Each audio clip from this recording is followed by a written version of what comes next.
Hello and welcome to my channel SK Helping Hand Tutorials। Friends, class 12 की workbook series में आज हम करेंगे worksheet 52। Worksheet 52, write down the parts of a business letter. आपको business letter के parts लिखने हैं।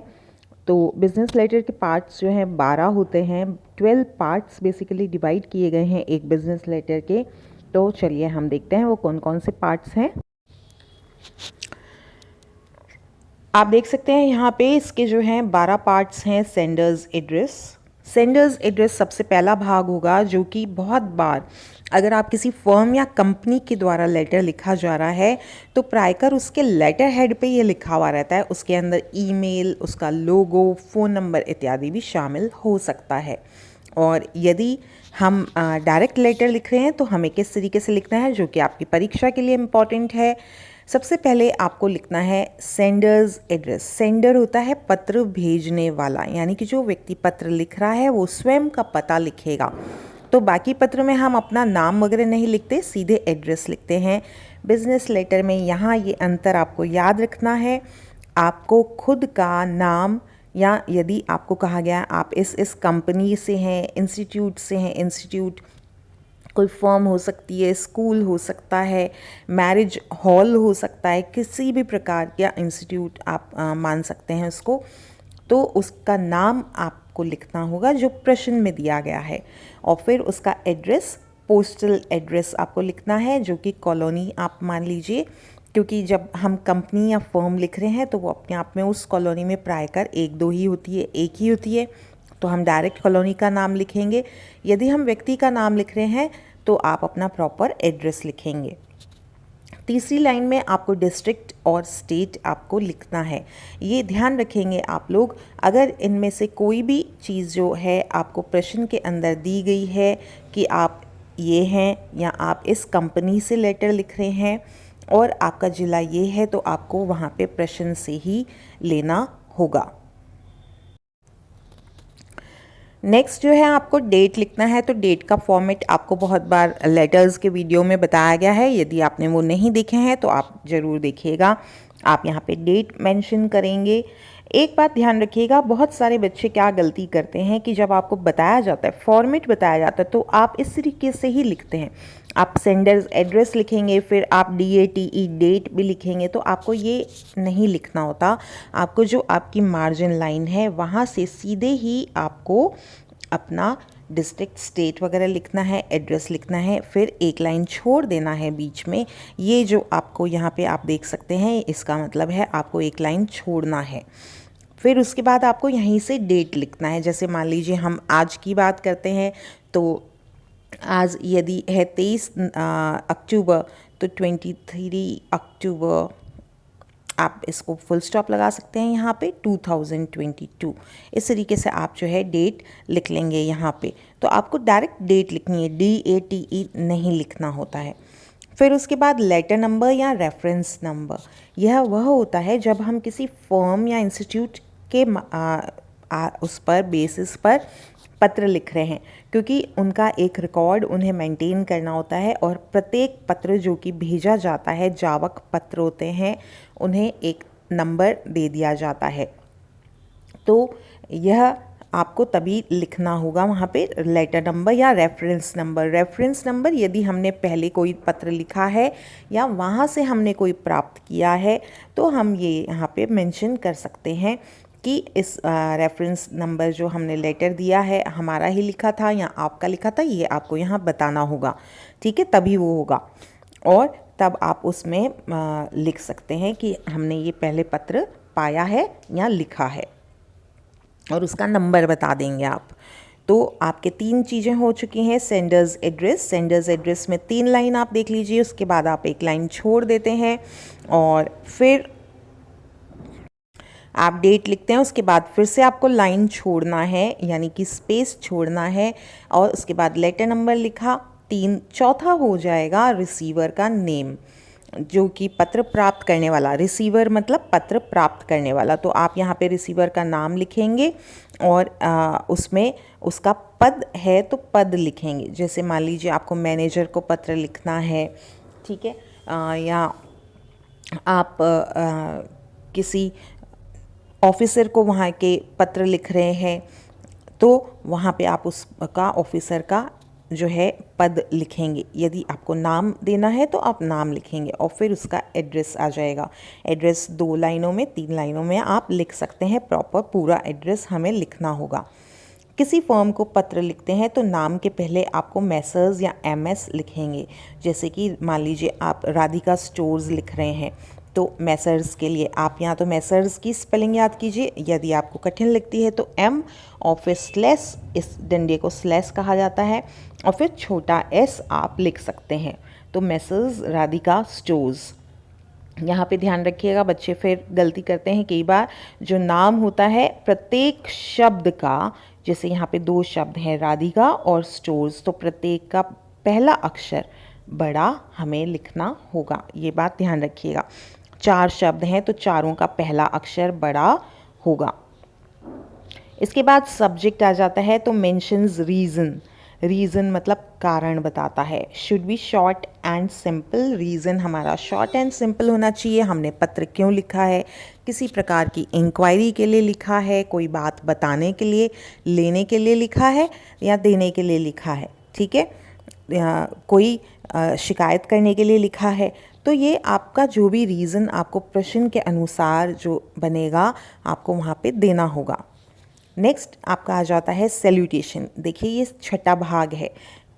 तो आप डियर सर या सर्स अगर फर्म को लिख रहे हैं, एक कंपनी को लिख रहे हैं तो सर्स भी लिख सकते हैं। रिस्पेक्टेड सर, मैडम, आप कुछ भी लिख सकते हैं।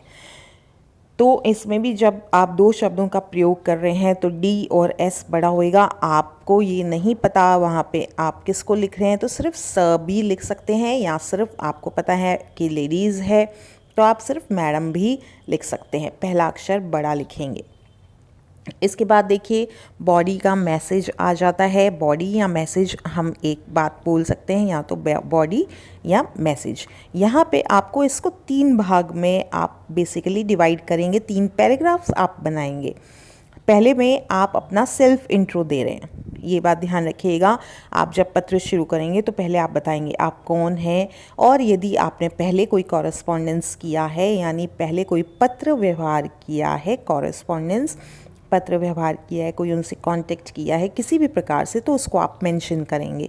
फिर मेन पार्ट आ जाता है, मेन रीज़न जो है आपने जो सब्जेक्ट में मेंशन किया उससे संबंधित आप पूरी जानकारी यहाँ पर देंगे। ये जानकारी स्पष्ट होनी चाहिए, कम शब्दों में होगी लेकिन स्पष्ट होगी, ये बात ध्यान रखिएगा। इसके बाद कंक्लूज़न। तो अब आप उनसे क्या एक्शन सजेस्ट करते हैं या नीडेड, आपको क्या एक्शन उनसे उम्मीद करते हैं, आप क्या चाहते हैं कि सामने वाली पार्टी आपके लिए क्या करे। तो 3 भाग आपको ध्यान में रखने हैं। सेल्फ इंट्रो, कारण आपने पत्र लिखने का जो कारण है, और आपको एक्शन बताना है, ठीक है। तो आप ध्यान रख सकते हैं सरा के सरा, सरा तो सरा SRA, ठीक है। आप यहाँ पे 3 पैराग्राफ में इसको डिवाइड कीजिए। नेक्स्ट हम लेते हैं जो आपका 8वां भाग है, ये आपका क्लोजिंग फ्रेज होएगा। Thanking you, with warm regards, ठीक, ये आपको लेना होगा। उसके बाद आपका सब्सक्रिप्शन आ जाता है। सब्सक्रिप्शन में आप सेंडर्स का नेम, सिग्नेचर वगैरह लिखेंगे। साइन होना चाहिए, सेंडर का नाम होना चाहिए और पद होना चाहिए। Other detail as phone number, यदि आप फ़ोन नंबर वगैरह देना चाहते हैं तो उसके नीचे आप फ़ोन नंबर भी आपका मेंशन कर सकते हैं। अब आपका बेसिकली यहाँ पे जो है ये पत्र ख़त्म हो जाता है, परंतु बिज़नेस लेटर्स में आपको 2-3 भाग और याद रखने हैं, ठीक है। तो यहाँ तक आपका बिज़नेस लेटर आप ख़त्म भी कर सकते हैं आप चाहें तो। परंतु अगर आपको प्रश्न में कोई रिक्वायरमेंट दी जाती है कि आपका कोई वस्तु खराब हो गई, जैसे मान लीजिए कई बार आता है वॉशिंग मशीन खराब हो गई, तो हमें बिल देना होता है ना किसी भी कंपनी को, शॉपकीपर को, तो हम एनक्लोजर्स ENC आप यहाँ पे लिख सकते हैं। इफ़ एनी आपको नहीं लिखना है वहाँ पे, ठीक है। ये है कि यदि कोई एनक्लोजर्स हम लगाते हैं वहाँ आपको इफ़ एनी शब्द नहीं लिखना है, ENC लिखेंगे। उसके बाद आपने कितने साथ में अटैचमेंट कागज़ जोड़े हैं, कोई आधार जोड़ना होता है, कभी जन आधार जोड़ते हैं हम, या हमने कोई बिल जोड़ा है, बिल की कॉपी, हमने मान लीजिए वॉशिंग मशीन ख़राब हो गई और उसकी शिकायत हम कर रहे हैं, तो हम क्या लगाएंगे, बिल की फ़ोटोकॉपी हम लगाएंगे। यदि हमने कोई चेक वगैरह से पेमेंट किया था तो हम उस चेक की फ़ोटोकॉपी भी लगा सकते हैं। तो इस तरीके से आपको वहाँ पे डिटेल देना होगा। बिल तो ऑब्वियसली लगाना ही होगा, तो हम यहाँ पे सिर्फ एक एंट्री भी कर सकते हैं, आवश्यक नहीं है कि हम 3 एंट्री करें। हमने जितनी एंट्री की है, एक भी हो सकती है और 5-6 भी हो सकती हैं, यानी हमने जितने कागज़ उसके साथ जोड़े हैं वो हमें यहाँ पे लिखना होगा, हमने कौन कौन सा कागज़ जोड़ा है। कॉपीज़ टू बी सेंट, तो इसे आप CC लिख सकते हैं, copies to be sent CC। Enclosures के लिए ENC आप लिख सकते हैं, ये भी इफ़ एनी, यदि कोई है तो आपको लिखना है, नहीं है तो नहीं लिखना। ठीक, तो हमने कॉपीज़, कई बार क्या होता है कोई आदेश वगैरह होता है तो वह कॉपीज़ एक से अधिक व्यक्ति को भेजनी होती है, जैसे दुकानदार को भी भेजी हमने और मेन जो कंपनी है वहाँ पे भी हमने भेजी, तो हमने 2 कॉपियाँ भेजी, तो हम वहाँ पे लिख देंगे यहाँ पे कि हमने इसको भी भेजी है और इसको भी भेजी है। Post script, if any, PS आप लिख सकते हैं इसके लिए। पोस्ट स्क्रिप्ट में क्या लिखा जाता है, when you want to add something, मान लीजिए हमने पत्र लिख लिया, अब हमें कुछ एक्स्ट्रा डिटेल या कुछ और जानकारी लेनी है या देनी है, वो हमें जोड़ना है। मान लीजिए हमने वॉशिंग मशीन की कंप्लेन कर रहे हैं, हमने वो तो बता दिया, अब हमें कोई और सामान भी इस कंपनी से लेना है या हमें वहाँ से कोई सर्विस वाले का पता करना है, तो हम यहाँ पे मेंशन कर सकते हैं कि आपका जो यहाँ पे सर्विस ऑफिस है वो कहाँ है, किस तरीके से हम कांटेक्ट करें, वो सब हम यहाँ पे ऐड भी कर सकते हैं। तो अब आप देख लीजिए इसके जो आपके बेसिक पार्ट्स हमने किए थे वो 12 पार्ट। तो अब हम 12 भाग रिवाइज़ कर लेते हैं फटाफट। सेंडर्स एड्रेस, जिसमें नाम, पोस्टल एड्रेस और डिस्ट्रिक्ट। डेट हम लिखेंगे एक लाइन छोड़ के, फिर से स्पेस देंगे। रेफरेंस नंबर, फिर उसके बाद रिसीवर का नाम और एड्रेस लिखना है। सब्जेक्ट हम लिखेंगे सैल्यूटेशन लिखेंगे, बॉडी या मैसेज लिखेंगे, जिसे हम कोशिश करेंगे 3 पैराग्राफ में बांटने की। इसके बाद closing phrase, thanking you, with warm regards, yours faithfully इत्यादि। सब्सक्रिप्शन लिखेंगे हम साइन, फिर सेंडर का नाम और पोस्ट। इसके बाद एनक्लोजर्स, यानी हमने कोई कागज़ अटैच किया है जो कि आपका हो सकता है कोई चेक, ड्राफ्ट, रिसिप्ट या बिल्स इत्यादि। इसके बाद कॉपीज़ हमने किस किस को भेजी हैं वो CC आप लिख सकते हैं। आपको ये पूरा नाम नहीं याद रहता तो एनक्लोजर्स के लिए ENC, copies to be sent CC, postscript के लिए PS। ये भी इफ़ एनी, यदि आपने बाद में कोई बात जोड़ी है तो आप तभी लिखेंगे, नहीं तो नहीं लिखेंगे। तो उम्मीद है इस वीडियो की सहायता से अब आप इस फॉर्मेट, तो वर्कशीट 52 एक्सरसाइज ज़रूर शेयर कीजिए। डू लाइक, डू सब्सक्राइब नहीं किया तो kindly subscribe and motivate. Thank you.